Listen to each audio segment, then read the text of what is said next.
Hello दोस्तों, welcome back in अंजीर Singh academy. Learn Python के सीरीज में आपका स्वागत है और हम पांडास के बारे में बात कर रहे हैं। पिछले वीडियो में हमने आपको बताया था कि पांडा होता क्या है और पांडा के साथ हमें और किस किस लाइब्रेरी की जरूरत है। आज हम उसमें से एक लाइब्रेरी के बारे में बात करेंगे और उस लाइब्रेरी का नाम है नंपाई। आज हम नंपाई के बारे में बात करेंगे और क्यों बात करेंगे मैं ये भी बताऊंगा। पहले हम ये जान लें कि नंपाई के बारे में हमें क्या क्या बेसिक चीजों का आइडिया होना चाहिए। अगर आपको नंपाई आता है तो बहुत अच्छी बात है, नहीं आता है तो एक बार रिकैप करते हैं, रिवाइज करते हैं और इसे सीखते हैं नंपाई की, क्योंकि हमें इसकी जरूरत है। हम जानेंगे कि नंपाई होता क्या है, नंपाई के डेटा टाइप्स क्या होते हैं, हम नंपाई एरे कैसे क्रिएट कर सकते हैं और नंपाई एरे को प्रिंट कैसे करेंगे। हम एकदम बेसिक चीजों के बारे में आपको बताएंगे, उसके एलिमेंट को कैसे एक्सेस करेंगे। ज्यादा कुछ हम नंपाई के बारे में आपको नहीं बता रहे हैं अभी, ठीक है। एक रिक्वायरमेंट है नंपाई की। एक्चुअली है क्या कि पांडास के अंदर जो टूल्स और मेथड्स आप यूज करोगे, उस टूल और मेथड्स के अंदर कई सारे ऐसे मेथड्स भी हैं, फंक्शनलिटीज भी हैं, जो वैल्यू जब रिटर्न करेंगे तो वो एनडी एरे के फॉर्म में रिटर्न करेंगे। एनडी एरे का मतलब हो गया नंपाई एरे की मैं बात कर रहा हूँ। मल्टी डायमेंशनल एरे वो रिटर्न करेंगे जो एक नंपाई एरे होगा, और नंपाई हमें ये फैसिलिटी प्रोवाइड करती है कि हम उस एरे को प्रॉपर्ली मैनेज कर सकें, हम उस न्यूमेरिकल डेटा को प्रॉपर्ली हैंडल कर सके, उसे प्रॉपर प्रोसेस कर सके। देखिए, इसके लिए कि क्यों हम पांडास के साथ नंपाई को हम क्यों पढ़ें, हमें क्या रिक्वायरमेंट है नंपाई के बारे में जानने के लिए, इसके लिए दो पॉइंट्स हैं, दो सॉलिड पॉइंट्स मैं आपको बता रहा हूं कि आपको नंपाई क्यों सीखना चाहिए पांडा से पहले। पहली बात तो साइंटिस्ट, डेटा साइंटिस्ट के लिए नंपाई की हमें सख्त रिक्वायरमेंट है, पहली बात तो ये। और दूसरी बात ये है कि हमें इसकी क्या जरूरत है और हमें क्यों सीखना चाहिए। तो मैं बता दूं, some of the functions of pandas return the result in the form of NumPy arrays, और एक्चुअली पांडा डेटा मैनिपुलेशन और कैपेबिलिटीज जो हैं वो इसी नंपाई लाइब्रेरी के ऊपर बेस्ड हैं। तो इसका मतलब कि जो डेटा हमें मिलेगा वो नंपाई एरे के फॉर्म में मिलेगा और हम उस डेटा को प्रॉपर प्रोसेस कर सके, हम उसे प्रॉपर हैंडल कर सके। इसके लिए जरूरी है कि आपको नंपाई का नॉलेज हो। देखिए, नंपाई के डिटेल्स के लिए हमारा लर्न नंपाई का जो वीडियो है आप उसे देख सकते हैं, उसका लिंक आपको मिल जाएगा। तो आप वहां से इसे देख सकते हैं। उस वीडियो को आप मेरे YouTube चैनल पे आके भी उसे सर्च कर सकते हैं, ठीक है। दूसरा जो सॉलिड पॉइंट है नंपाई के बारे में कि हमें नंपाई क्यों पढ़ना चाहिए, तो ये हमारी हेल्प करता है managing the data by using नंपाई data structure. जो इसके अपने डेटा स्ट्रक्चर है उसकी मदद से आप इसे हैंडल कर सकते हो, मैनेज कर सकते हो। तो बेसिक पॉइंट आपको समझ में आ गया कि आपको नंपाई क्यों पढ़ना चाहिए पांडास के साथ। चलिए, अब मैं आपको ये बता दूं कि नंपाई होता क्या है। देखिए, नंपाई का मतलब होता है न्यूमेरिकल पाइथन, इसे न्यूमेरिक पाइथन के नाम से भी जानते हैं और इसे नंपाई कह के प्रोनाउंस किया जाता है। ट्रेविस ओलिफेंट ने 2006 में इसको डेवलप किया था और पाइथन का ये कंप्लीट कोड है वो सी लैंग्वेज में लिखा हुआ है। तो पाइथन का जो ये नंपाई का जो कंप्लीट कोड है written in Python and C language वो इसके अंदर लिखा हुआ है। नंपाई जो हमें कई सारे फंक्शंस और रूटीन्स प्रोवाइड करते हैं, जो फास्ट मैथमेटिकल कंप्यूटेशंस के काम में आता है, एरेज को मैनिपुलेट करने काम में आता है, या मैट्रिसेस को, हम एरेज को मैट्रिसेस भी कहते हैं। नंपाई जो है वो फंडामेंटल लाइब्रेरी है साइंटिफिक कंप्यूटिंग के लिए, डेटा मैनिपुलेशन के लिए, मशीन लर्निंग के लिए। देखिए, डेटा मैनिपुलेशन की जब बात आएगी, मशीन लर्निंग की जब बात आएगी और साइंटिफिक कैलकुलेशंस की बात आएगी, साइंटिफिक कंप्यूटिंग की बात आएगी, तो वहां आपको नंपाई की रिक्वायरमेंट है। और विदाउट नंपाई आप प्रॉपर्ली पांडास को नहीं सीख सकते हैं, आप उसे प्रॉपर यूज भी नहीं कर सकते हैं। तो आप यूं समझ लीजिए कि अगर आपको डेटा साइंटिस्ट बनना है तो नंपाई का नॉलेज आपके पास होना चाहिए पांडास के साथ साथ। और भी कई सारे टूल्स हैं जिसकी हमें जरूरत है और जिसका नॉलेज हमारे पास होना चाहिए। Python machine learning data science uses arrays and matrix. अब एक्चुअली क्या है, जो मशीन लर्निंग और डेटा साइंस का कोर्स है या कंसेप्ट है, जहां जो टूल्स हम यहां यूज करने वाले हैं, that tools are required arrays और matrices and NumPy allow only use to other machine learning modules like scikit. देखिए किसके साथ, scikit, learn pandas, scikit learn, pandas, Matplotlib, TensorFlow, इन सब के साथ नंपाई को ही यूज किया गया है। इन सब की रिक्वायरमेंट है नंपाई। अगर आप इसमें से किसी भी पैकेज को यूज कर रहे हैं, ये सारे पाइथन रिलेटेड पैकेज हैं, तो आपको नंपाई की रिक्वायरमेंट होगी ही होगी और बिना इसके आपका काम नहीं चलने वाला है। अब है कि अगर आप नंपाई को यूज करना चाहते हैं तो सबसे पहला काम होता है आपको नंपाई एरे को इंपोर्ट करना, नंपाई पैकेज को इंपोर्ट करना पड़ेगा। या तो आप स्टेटमेंट लिखिए इंपोर्ट नंपाई लिख दीजिए। तो नंपाई इंपोर्ट नंपाई अगर आप लिखोगे तो आपको नंपाई के टूल्स को यूज करने के लिए डॉट नोटेशंस का यूज करना पड़ेगा और आपको लिखना पड़ेगा नंपाई डॉट उस मेथड्स और टूल्स का नाम। और अगर आप शॉर्ट में चाहो तो एक जनरल कन्वेंशंस है numpy को यूज करते समय, लोग लिखते हैं import numpy as np, np is becomes the alias of numpy। तो अब numpy array अगर आपने इस तरीके से स्टेटमेंट लिख दिया तो numpy array को आप np कह के भी कॉल कर सकते हैं, ये आपको एक एडवांटेज मिल जाएगा। अब आपके पास ये समझना जरूरी है कि array होता क्या है। तो array is the collection, array is the named group of homogeneous elements, named group of homogeneous elements कह सकते हैं, या आप कह सकते हैं it is a collection of the homogeneous element, that is homogeneous का मतलब यहाँ पे होता है same type, हम सेम डेटा टाइप की बात करते हैं। numpy array के अंदर का मतलब क्या हो गया, ग्रिड होता है। जैसे सपोज कीजिए ये ग्रिड आपको दिख रहा है जिसको हमने 4x3 में डिवाइड कर रखा है, तो ये जो grid this is called array, इसी को हम एरे कहेंगे। और ये यहाँ जो वैल्यू लिखे जाएंगे, जो भी वैल्यू होंगे यहाँ पे, ये सारे वैल्यू एक जैसे ही होंगे। एक जैसे का मतलब हो गया एक वैल्यू होंगे ये जरूरी नहीं है, लेकिन एक डेटा टाइप के होंगे ये जरूरी है। numpy एरे में ऐसा नहीं हो सकता है कि हम एक एलिमेंट को इंटीजर रख लें, दूसरे इंटीजर को हम फ्लोट रख लें, तीसरे कंपोनेंट को हम बुलियन भी रख लें, चौथे को हम स्ट्रिंग भी रख लें। This is not possible in numpy, it is only possible with the list. आप वहां पे लिस्ट की आपको रिक्वायरमेंट होगी, एरे के केस में नहीं कर सकते हैं। तो contain values of the same type that homogeneous, it is known as the ND array. इसको हम एनडी एरे भी कहते हैं, numpy एरे के नाम से भी जानते हैं। टाइप्स ऑफ एरे, अब कितने तरह के एरे हैं? There are two types of the array, one is called one dimensional, another is called multi dimensional. हमारे पास दो तरह के एरे हैं, 1D एंड मल्टी डायमेंशनल, इसको 2D भी कह सकते हो आप। 1D array is also known as the vectors, जहां पे एक रो और कई सारे कॉलम हो सकते हैं। यानी कि कहने का अर्थ है वो चाहे तो आप ऐसे क्रिएट करके रख लो, this is also 1D array, या आप ऐसे क्रिएट करके रख लो, this is also 1D array. इसे हम वेक्टर्स भी कहेंगे मैथमेटिकल कंसेप्ट में। Multi dimension array is known as the matrices, यहाँ पे मल्टीपल रोज और कॉलम्स होते हैं। मतलब कि सपोज करो कि ये हमारा 1D एरे है, इस 1D एरे में हमने एक और 1D एरे ऐड कर दिया, तो अब हमारा फिर हमने एक एरे ऐड कर दिया, एक 1D एरे उसी साइज का, सेम साइज का मैंने 3 1D एरे ले लिया, तो हमारा क्या बन जाएगा, ये मैट्रिसेस बन जाएगा। इसे हम 3x3 का मैट्रिक्स भी कह सकते हैं, 3x3 का इसे हम 2 डायमेंशनल एरे भी कह सकते हैं, जहां पे एक हमारा रो एक्सिस हो जाता है और एक हमारा कॉलम एक्सिस हो जाता है। इसका इंडेक्स पोजीशन 0 से स्टार्ट होता है, 0 1 2, इसका भी इंडेक्स पोजीशन 0 1 2 होगा। यहाँ भी हर एक एलिमेंट का इंडेक्स पोजीशन है 0 1 2। अगर इस एरे का नाम n है तो इस एलिमेंट का एड्रेस n ऑफ 0 होता है। ठीक है, तो ये तो numpy एरे के बारे में बेसिक चीज हो गए। आइए अब देखते हैं कि हम numpy एरे को क्रिएट कैसे करेंगे, हम उसके मेंबर्स को एक्सेस कैसे करेंगे। तो numpy एरे को क्रिएट करने के लिए सबसे पहला काम आपके पास क्या है कि आपको इंपोर्ट करना पड़ेगा numpy को, आपको इंपोर्ट स्टेटमेंट लिखना पड़ेगा, import numpy as array. numpy array create करने के लिए हमारे पास बहुत सिंपल सा मेथड अवेलेबल है, एरे मेथड। एरे मेथड्स को हम यहाँ पे लिस्ट, टपल्स, कोई भी डेटा प्रोवाइड करते हैं, कोई सीक्वेंस यहाँ पे प्रोवाइड करते हैं, फिर हम वहां पे उसके डेटा टाइप के बारे में बताते हैं और वो क्या करेगा, उस टाइप का एरे हमें क्रिएट करके दे देगा। जो डेटा होगा वो लिस्ट से लेके आएगा। वो ध्यान रखना है कि डेटा टाइप कंपलसरी नहीं होता है इसके सिंटेक्स में, इट्स द ऑप्शनल कंपोनेंट होता है ये, आप इसे यूज नहीं भी कर सकते हैं। अब जैसे मान लीजिए हमारे पास एक लिस्ट 1 नाम का लिस्ट है जिसके अंदर में 4 एलिमेंट्स हैं, 2 3 4 5, ये 4 नंबर यहाँ पे रखे गए हैं। अब मैं 1D एरे बनाना चाहता हूँ, मैंने लिखा mp.array। मैंने यहाँ पे np.array इसलिए लिखा है क्योंकि मैं ये जूम कर रहा हूँ कि मेरा जो इंपोर्ट स्टेटमेंट है वो मैं कुछ इस तरीके से लिखा हुआ हूँ, इंपोर्ट numpy as np। तो मैंने import numpy as np लिखा है और इसलिए मैं यहाँ पे np.arraylist1.np.float64 लिख रहा हूँ कि भाई ये जो एरे बनेगा वो फ्लोट डेटा टाइप में क्रिएट कर देना। उसी तरीके से मैंने यहाँ पे 2D एरे बना के दिखाया है आपको। हमारे पास एक लिस्ट 2 है, लिस्ट 2 के अंदर में देख सकते हैं कि नेस्टेड लिस्ट बनाया हुआ है, this is the list 1, this is the list 2, this is the list 3, और ये लिस्ट सारे एक दूसरे लिस्ट के अंदर रखा हुआ है। अगर आपके पास लिस्ट की नॉलेज में कोई प्रॉब्लम है तो आप हमारा लिस्ट वाला वीडियो भी देख सकते हैं, डिस्क्रिप्शन में उसका लिंक आपको मिल जाएगा। Array 2D np array list2.np.int, मतलब मैं इंटीजर टाइप का एरे क्रिएट करना चाहता हूँ, list2 टाइप का, तो ये हमारा इंटीजर एरे क्रिएट कर देगा। अब है कि एरे एलिमेंट एक्सेस, आप एलिमेंट को एक्सेस कैसे करोगे? इसके लिए आपको स्क्वायर ब्रैकेट्स की जरूरत पड़ती है and this is called indexing operator. हम इसे इंडेक्सिंग ऑपरेटर कहते हैं।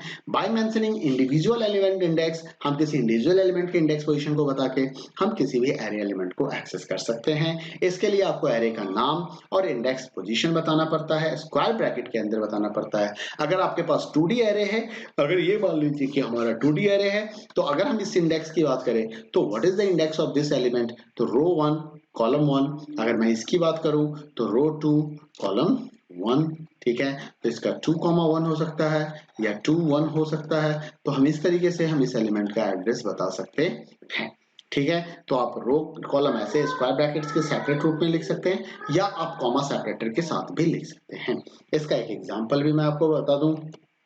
यहाँ पे देख लीजिए कि ये क्या करेगा। अगर आपने कोई एरे क्रिएट किया तो इस तरीके का एरे ये प्रिंट करके देगा, ये ऐसा एरे क्रिएट कर देगा। यहाँ पे अगर आपने ये कमांड दिया है तो आपका एरे ऐसा दिखेगा, ठीक है। आइए मैं इसको आपको एक बार पाइथन के थ्रू दिखा दूं।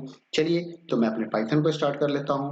मैंने पाइथन ऑलरेडी स्टार्ट कर रखा था और आइए अब आपको यहाँ पे मैं इंपोर्ट स्टेटमेंट लिख के दिखाता हूँ। Import numpy as np। मैंने इंपोर्ट numpy as np लिखा है, मैं एंटर दबाता हूँ। ये will take some seconds, कुछ सेकंड्स के बाद एरे इंपोर्ट हो जाएगा। अब देखिए आपका कमांड प्रॉम्प्ट आ चुका है, कमांड इंटरप्रेटर का प्रॉम्प्ट आ चुका है। आप यहाँ पे नया कमांड दे सकते हैं। तो मैं क्या करता हूँ, मैं एक लिस्ट बना देता हूँ और मैंने यहाँ पे लिस्ट बना दिया और एक लिस्ट बना के मैं यहाँ पे लिस्ट के अंदर कुछ वैल्यू डाल देता हूँ 2, 3, 4, 5, 6। ये मैंने एक लिस्ट बना दिया। अब मुझे एक एरे बनाना है तो मैंने यहाँ पे एरे 1 इक्वल टू लिख दिया np डॉट एरे और मैं कोई डेटा टाइप प्रोवाइड नहीं करूंगा तो ऑटोमेटिकली जो लिस्ट 1 मैं यहाँ पे दूंगा लिस्ट 1 और ये देखिए एरे हमारा बन चुका है। मैं इसको प्रिंट करा के दिखा देता हूँ। मैं प्रिंट स्टेटमेंट से भी आप इसे प्रिंट कर सकते हैं। एरे 1 ये प्रिंट हो जाएगा। अगर एरे के इंडिविजुअल एलिमेंट को एक्सेस करना था तो याद कीजिए कि आपको क्या देना होगा। हमने बता रखा है कि इसका बैकवर्ड और फॉरवर्ड इंडेक्सिंग का कंसेप्ट चलता है लिस्ट के अंदर। अब जरा सा ये देखिए, आप इस तरीके से इंडेक्स देके एरे के एलिमेंट को एक्सेस कर सकते हैं। एरे -1 लिखने से क्या हो गया कि ये एलिमेंट आ गया हमारे पास बैकवर्ड इंडेक्सिंग से, और एरे 0 लिखने से क्या हो गया, फर्स्ट एलिमेंट से यानी कि फॉरवर्ड इंडेक्सिंग का कंसेप्ट हो गया। आपको ध्यान रखना है कि एरे का इंडेक्स 0 से स्टार्ट होगा, 0, 1, 2, 3, 4, ठीक है। -1, -2, -3, -4, -5। तो आप इस तरीके से भी इंडेक्सिंग करके देखिए। हमने यहाँ पे -5 लिखा तो भी हमारा एरे एलिमेंट एक्सेस हो जा रहा है। मैं यहाँ पे टाइप ऑफ एरे 1 लिख देता हूँ कि मैं इसकी डेटा टाइप को चेक करना चाहता हूँ। तो ये क्या हमारा numpy nd एरे टाइप है। तो nd एरे numpy का टाइप हो जाता है। तो इस तरीके से तो ये 1D एरे हमने क्रिएट कर दिया और हमने उसके एलिमेंट को एक्सेस करके भी आपको दिखा दिया। अब अगर मान लीजिए मैं 2D एरे क्रिएट करना चाहता हूँ तो मान लीजिए मेरे पास एक लिस्ट 2 है और लिस्ट 2 के अंदर मैंने 2D एरे बना दिया। मैं एक 1, 2, 3, ठीक है, कॉमा, है ना, स्क्वायर ब्रैकेट 4, 5, 6, कॉमा, ठीक है। फिर मैं यहाँ पे लगा देता हूँ 7, 8, 9, ओके, कॉमा, और फिर मैं लिख देता हूँ 10, 11, 12। इसको बंद कर देता हूँ। तो अब मेरा लिस्ट 2 देख सकते हैं आप, ये हमारा 2D एरे बन चुका है, 2D लिस्ट बन चुका है, नेस्टेड लिस्ट बन चुका है। अब इसकी मदद से मैं 2D एरे क्रिएट करके आपको दिखाता हूँ। तो np डॉट एरे और एरे के अंदर में मैं ls2 डालूंगा और यहाँ पे मैं इसका टाइप चाहता हूँ कि ये फ्लोट डेटा टाइप यानी कि फ्लोट 32 बाइट्स का ये एरे क्रिएट हो। और अब आप एरे 2 को चेक कर सकते हैं। अब देखिए इसके अंदर में क्या मैसेज आ रहा है, टाइप क्या हो गया, फ्लोट 32 आ गया। और मैं यहाँ पे एरे 1 एक बार दिखा देता हूँ, यहाँ क्या टाइप है, कोई इंटीजर डिफॉल्ट टाइप के साथ ये जा रहा है। अगर इसी जगह पे मैं एरे 2 और एरे 3 लिख देता हूँ और मैं यही कमांड फिर से रन करा देता हूँ एरे, और इस बार मैं डेटा टाइप मेंशन नहीं करूंगा और अब मैं देखता हूँ एरे 3 को प्रिंट करा के तो डिफॉल्ट डेटा टाइप के साथ ये काम कर रहा है। जो लिस्ट के अंदर वैल्यूज थी, जो लिस्ट के डेटा टाइप थे, वही इंटीजर एलिमेंट्स का डेटा टाइप यहाँ भी काम कर रहा है। तो इस चीज को आपको ध्यान रखना है, ठीक है। अब एरे 2 से, अब जैसे इस एरे को देखिए, ये 1, 2, 3, ये 3 into 4, 4 into 3 का एरे बना हुआ है। 4 रोज 3 कॉलम्स है। कितने रोज हैं? 4 रोज 3 कॉलम्स हैं। अब अगर इसमें मान लीजिए मुझे इस एलिमेंट को एक्सेस करना है, स्टेम को एक्सेस करना है, तो इसका इंडेक्स पोजीशन क्या होगा? देखिए रो का इंडेक्स पोजीशन भी 0, 1, 2, 3 और कॉलम का इंडेक्स पोजीशन 0 1 2। तो अब अगर इसका बात करें तो ये थर्ड रो का 0 कॉलम है। ये क्या है? थर्ड रो का 0 कॉलम है। तो मान लीजिए मैं एरे 3 थर्ड रो का 0 कॉलम, तो थर्ड रो 0 कॉलम मैं इसको ऐसे भी दे सकता हूं। मैं इसी कमांड को मैं ऐसे भी लिख सकता था, third row comma 10 third row का 0 कॉलम। तो ये काम नहीं कर रहा, इंडेक्स 10 इज सॉरी इंडेक्स मैंने गलत दे दिया, मुझे 0 देना था यहाँ पे।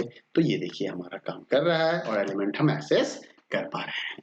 तो एरे क्रिएट कैसे होगा, एरे के एक इंडिविजुअल एलिमेंट को हम कैसे एक्सेस करेंगे, एरे को हम प्रिंट कैसे कराएंगे, तो ये चीज मैंने आपको यहाँ पे बता दिया। ठीक है, अगर आप इसे एक एक एलिमेंट्स को अलग अलग लाइन में प्रिंट कराना चाहते हैं तो आप लूप भी चला सकते हैं। फॉर आई इन रेंज, मैं यहाँ पे रेंज दे देता हूँ 4। ठीक है, मैं एक लूप भी बना सकता हूँ फॉर जे इन रेंज, और यहाँ मैं दे देता हूँ 3, और अब मैं यहाँ पे लिख देता हूँ प्रिंट, और प्रिंट के अंदर में एरे 3, और यहाँ पे लिख देता हूँ आई कॉमा जे, और मैं इस लूप को बंद कर देता हूँ। ठीक है, मैंने इसको बंद कर दिया।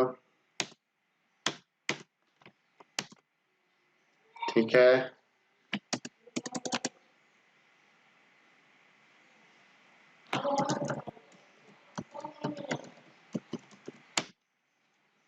तो ये सिंटेक्स एरर आ गया यहाँ पे, इस कोड में एग्जीक्यूशन में प्रॉब्लम है। कोई बात नहीं, मैं इसको एडिट मोड में रन करा के, स्क्रिप्ट मोड में रन करा के दिखा देता हूँ। तो मैं यहाँ से इनको कॉपी कर लूंगा, मैं इस पूरे कोड को यहाँ से कॉपी कर लेता हूँ। ठीक है, अच्छा अच्छा अच्छा अच्छा अच्छा अच्छा, प्रॉब्लम क्या था, नाउ आई गॉट इट। इनको डिलीट करो और यहाँ पे क्लोज पैरेंथेसिस देना मैं भूल गया था, इसलिए ये एरर प्रॉब्लम कर रहा था। ये देखिए आपकी आउटपुट आ गई और आपको ये सारा वैल्यू प्रिंट करके ये दिखा रहा है। तो आपके समझ में आ गया कि आपको एलिमेंट्स की वैल्यू कैसे प्रिंट होगी और किस तरीके से ये काम कर रहा होगा। ठीक है, तो ये तो हो गया कि हमने 2D एरे को एलिमेंट बाय एलिमेंट 1 बाय 1 आपको प्रिंट करा के दिखा दिया। अब अगर हम बात करें तो हम अगले टॉपिक पे चलते हैं। अगला हमारा है कि हम एरे को और भी कई तरीके से क्रिएट कर सकते हैं। उसके पहले हम एरे डेटा टाइप्स के बारे में जान ले कि एरे के अंदर कितने तरह के डेटा टाइप्स अवेलेबल हैं। आपके पास numpy एरे जो डेटा टाइप्स हैं, उस डेटा टाइप्स को आप देखिए। एक इंटीजर टाइप्स का, न्यूमेरिक टाइप का जो डेटा टाइप है इंटीजर, ये डिफॉल्ट डेटा टाइप होता है। ये या तो 32 हो जाएगा या 64 हो जाएगा। Int 8 bits, 16 bits, 32 bits, 64 bits. ये यू इंट का मतलब हो गया अनसाइंड इंटीजर, मतलब जहां पे वैल्यू निगेटिव में नहीं होंगे, सिर्फ पॉजिटिव वैल्यू होंगे। यहाँ आप निगेटिव वैल्यू भी स्टोर कर पा रहे थे और पॉजिटिव भी कर पा रहे थे। यहाँ पे क्या है, आप निगेटिव नहीं पॉजिटिव स्टोर करोगे, निगेटिव नहीं कर पाओगे। 8 bits, 16 bits, 32 bits and 64 bits. इसका एडवांटेज ये होता है कि अगर आपको पता है कि वैल्यू सिर्फ पॉजिटिव आपको स्टोर करना है तो आपका रेंज बड़ा हो जाएगा यहाँ पे। ठीक, उसी तरीके से फ्लोट डेटा टाइप है हमारे पास, फिर फ्लोट 16 है, फ्लोट 32 है, फ्लोट 64 है। डिफॉल्ट फ्लोट 64 होता है। कॉम्प्लेक्स 64, कॉम्प्लेक्स 182 है। डिफॉल्ट कॉम्प्लेक्स जो है वो 128 होता है। स्ट्रिंग और यूनिकोड, स्ट्रिंग 1 बाइट पर कैरेक्टर होता है, यूनिकोड 2 बाइट्स पर कैरेक्टर्स होगा, क्योंकि डेटा टाइप्स का साइज वही होता है, बुलियन मतलब ट्रू और फॉल्स के लिए। तो ये कुछ बेसिक डेटा टाइप्स हैं इसके, जो आपको ध्यान रखने थे। कुछ और भी मेथड्स हैं हमारे पास एरे को क्रिएट करने का। इन मेथड्स को एक बार हम देख लेते हैं। ये मैंने यहाँ पे मेथड्स का नाम लिखा है, इसके एग्जांपल्स दिए हैं, इसके आउटपुट्स आपको दिखाए हुए हैं। तो मैं हर एक चीज को समझा दूं। पहले एम्प्टी नाम का मेथड्स है। अगर आपको कोई एम्प्टी एरे क्रिएट करना है विदाउट एनी वैल्यू और fix size of given dimensions का, तो आप जैसे ये मैंने यहाँ पे डायमेंशन दे दिया, जिसको हम शेप भी कहते हैं। शेप दे दिया 2,3 मतलब 2 रो 3 कॉलम, एनपी इंटीजर 16। ऑर्डर सी, ऑर्डर सी का क्या मतलब है, यहाँ पे देखिए ऑर्डर का मतलब होता है ये सी वाइज या फोर्ट्रान लैंग्वेज वाइज। ये सी लैंग्वेज है या फोर्ट्रान लैंग्वेज है। सी लैंग्वेज में एरे जो था बाय डिफॉल्ट वो रो मेजर फॉर्म में होता है। किस फॉर्म में होता है, रो मेजर फॉर्म में। फोर्ट्रान लैंग्वेज में बाय डिफॉल्ट वो कॉलम मेजर फॉर्म में होता है। तो इस तरीके से आप रो मेजर और कॉलम मेजर फॉर्म में इसे बना सकते हैं। बाय मैंने सीड ऑफ, अगर आप कोई ऑर्डर मेंशन नहीं करोगे तो डिफॉल्ट इसका सी ऑर्डर ही होता है। जैसे कि आपने अगर ये कमांड दिया तो ये 2 into 3 का एक एरे क्रिएट कर देगा। इंटीजर 16, क्योंकि मैंने यहाँ पे इंटीजर 16 लिखा है, इसकी कोई वैल्यू नहीं, ये डिफॉल्ट वैल्यू के साथ है, मतलब एम्प्टी एरे है, गार्बेज वैल्यू के साथ ये क्रिएट हुआ है। ये वैल्यू इसने खुद से लिया है। अगर आप इसी कमांड को दोबारा रन कराओ तो हो सकता है इस एरे के अंदर में कोई और वैल्यू आएगा। अगर आप चाहते हो कि नहीं सारी एलिमेंट्स, जैसे यहाँ पे क्या गार्बेज वैल्यू के साथ एरे क्रिएट हो रहा था, आप चाहते हो नहीं हर एक एलिमेंट्स के अंदर जीरो स्टोर हो जाए, तो आपको np.0 सा कमांड चलाना पड़ेगा, शेप देना होगा, डेटा टाइप देना होगा और ऑर्डर बताना पड़ेगा। एग्जांपल के तौर पे np zeros 2,3 मतलब मैंने डायमेंशन बता दिया कि 2 रो 3 कॉलम्स का एरे क्रिएट करो, इंटीजर 16 डेटा टाइप का एरे क्रिएट करो और उसका ऑर्डर क्या रहेगा, सी टाइप रहेगा। तो कुछ इस तरीके से देखो 0 0 0 0 0 ये ऐसा इंटीजर क्रिएट कर देगा। वंस अगर आप चाहते हो कि सारे एरे वन से फिल्ड हो, ऐसे मैथमेटिकल रिक्वायरमेंट्स होते हैं कि हमें कई बार ऐसे मैट्रिसेस चाहिए जिस मैट्रिसेस की सारी वैल्यू वन से फिल्ड हो, हमें ऐसे मैट्रिसेस चाहिए जिसकी सारी वैल्यू जीरो से फिल्ड हो, तो उन सिचुएशंस को हैंडल करने के लिए आपके पास रेडीमेड टूल्स अवेलेबल है numpy के अंदर और आप उन टूल्स का इस्तेमाल करें। तो फिल्ड विथ वन, तो ये सारे वैल्यूज वन से फिल्ड होंगे। देखो फिर से वही डायमेंशन, डेटा टाइप और ऑर्डर, मैंने इसको फोरट्रान का ऑर्डर दे दिया। तो इस तरीके से देखो 1 डॉट सब फ्लोट वैल्यू, क्योंकि मैंने फ्लोट डेटा टाइप कहा था तो इसने फ्लोट वैल्यू इसमें डाल दिया। अरेंज, अरेंज क्या है, इसको हम एरे रेंज कहते हैं। Arange returns ND array और ये क्या करता है, ये रेंज फंक्शंस का मॉडिफाइड फॉर्म है। जैसे कि रेंज फंक्शन में आपने देखा था कि आपको स्टार्ट स्टॉप और स्टेप वैल्यू देनी होती है, ठीक ऐसे ही आपको यहाँ भी स्टार्ट स्टॉप स्टेप देनी होती है और इसमें डेटा टाइप भी आप दे सकते हैं। जैसे मैंने यहाँ पे np रेंज 5,20 किया, 20,4 5,20,4 डी टाइप np16 कर दिया, तो ये क्या करेगा कि 5 से 20 के बीच में एक एरे क्रिएट करेगा। देखिए ये एरे क्रिएट हुआ 5 9 13 7 और उसका डेटा टाइप क्या है, इंटीजर 16। लेकिन उसी जगह पे अगर मैं 2D एरे यूज करना चाहता हूँ तो मुझे रीशेप फंक्शन को यूज करना पड़ता है, क्योंकि अरेंज फंक्शंस ए रेंज क्या करेगा, एक एरे रेंज 1D एरे का रेंज क्रिएट करके देगा, 1D एरे बना के देगा। जो स्टार्ट और एंड वैल्यू है इसके बीच के नंबर्स को ले लेगा अकॉर्डिंग टू द स्टेट। अगर आपने सिर्फ स्टॉप वैल्यू दिया है तो ध्यान रखना है स्टॉप हमेशा इग्नोरेबल कंपोनेंट होता है, रेंज फंक्शंस की तरह ही ये काम करता है। देखिए अगर आप उस 1D एरे को 2D एरे में कन्वर्ट करना चाहते हो तो आपके पास एक मेथड है रीशेप। आप रीशेप से उस 1D एरे को 2D एरे में कन्वर्ट कर सकते हो।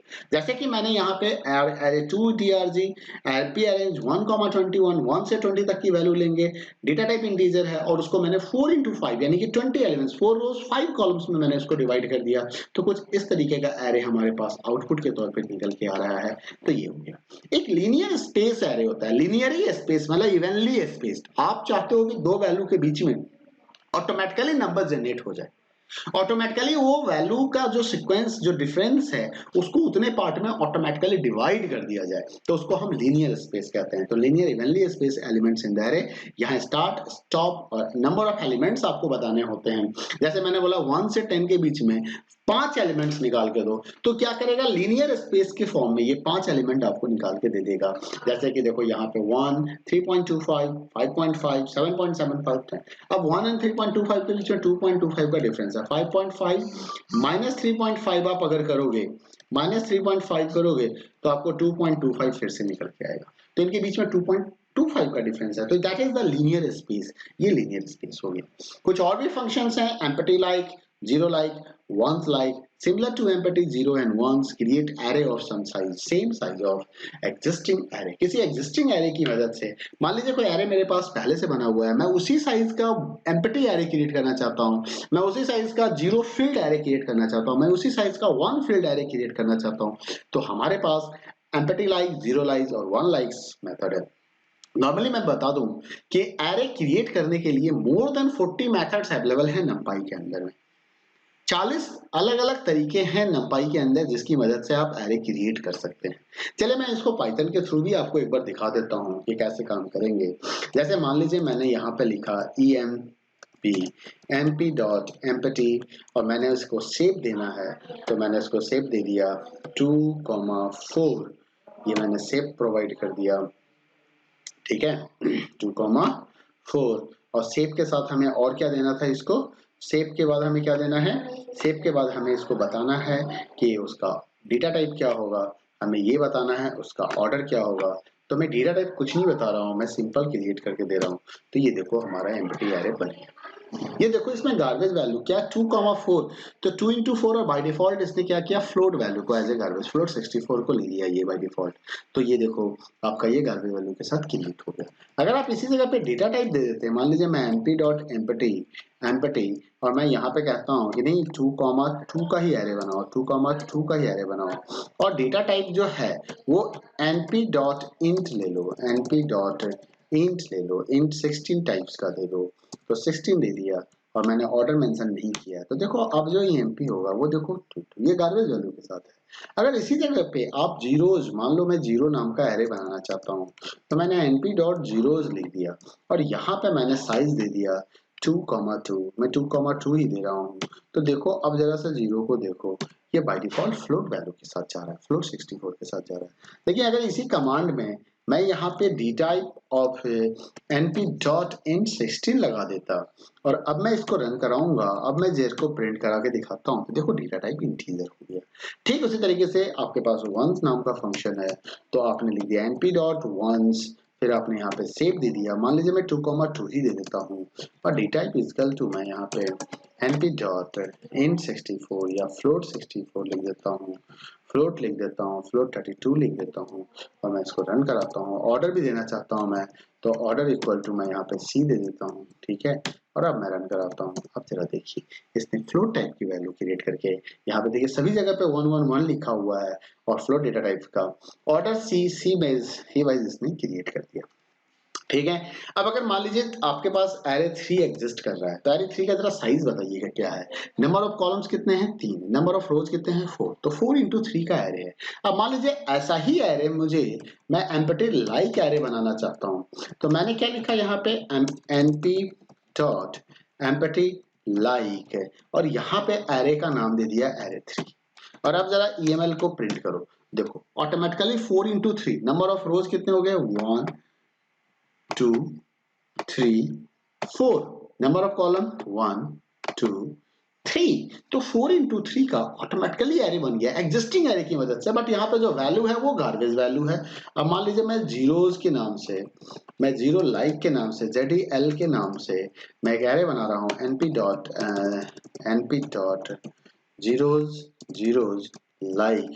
लाइक के नाम से, और मैंने यहाँ पे एरे 3 लिख दिया। तो ये देखो हमारा ZEL को मैंने प्रिंट करा दिया, तो ये वैल्यू प्रिंट हो रहा है। तो देखो जीरो लाइक एरे क्रिएट हो गया। ठीक है, अब आपको मैं अरेंज, इसी तरह से आप वंस भी यूज कर सकते हैं।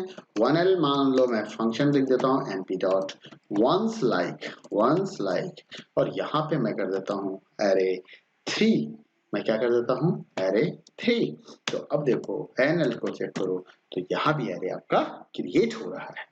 आइए अब जरा सा अरेंज मेथड को यूज कर लेते हैं। अब मान लीजिए मैं एरे 4 नाम का, और मैं यहाँ पे लिखता हूँ array 4 equal to np.arrange range, और मैंने स्टॉप वैल्यू नहीं दिया, मैंने सिर्फ यहाँ पे 5 लिख देता हूँ। तो 0 to 4 का एक एरे बनेगा हमारे पास, उसके अंदर में 0 से 4 तक की वैल्यू होगी। अब ये देखिए ये कितने 5 एलिमेंट्स को मैं इसको 2D एरे में कन्वर्ट करना चाहता हूँ।